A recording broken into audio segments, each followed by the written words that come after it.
Good afternoon, everyone. Today, my presentation is going to be on the Second Amendment. So the Second Amendment reads, "A well-regulated militia, being necessary to the security of a free state, the right of the people to keep and bear arms shall not be infringed." Today, the Second Amendment is one of the most hotly contested amendments that we have. The importance of this amendment truly revolves around the right to self-defense. Some of the complications that come up around the amendment, though, as we all know, revolve around gun violence and gun legislation, especially in modern times at least.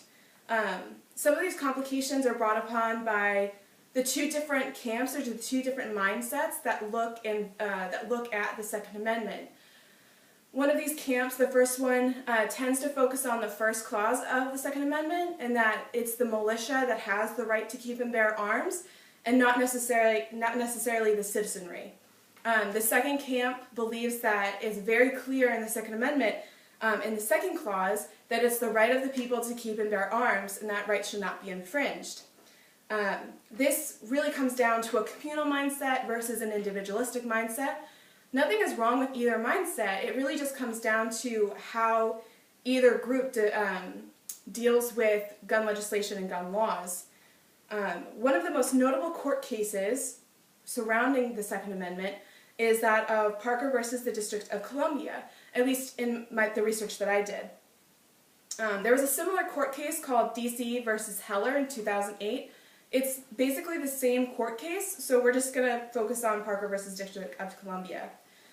In this court case, the District of Columbia was brought to the DC Circuit because some of the laws and bans that they were trying to enact were considered unconstitutional or a violation of the Second Amendment.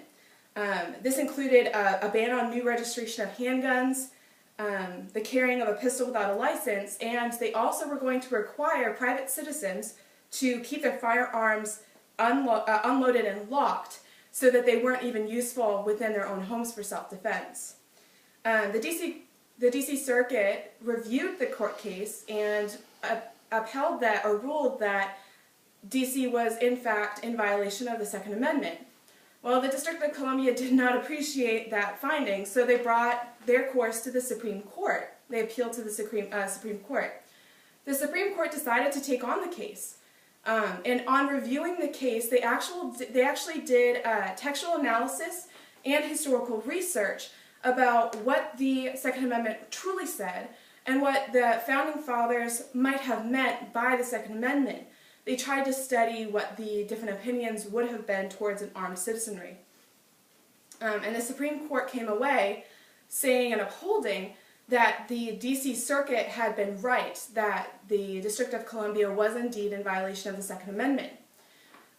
So as modern Americans today, it's very important that we realize, like the Supreme Court did, we must do also. We should always look at the historical context of any of the amendments that might be in question today to truly understand what the Founding Fathers meant by that amendment and what they wanted to guarantee as a right and freedom of the American people.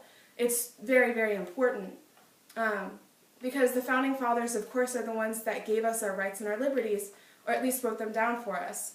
And it obviously has a huge impact on how we see them today. Thank you.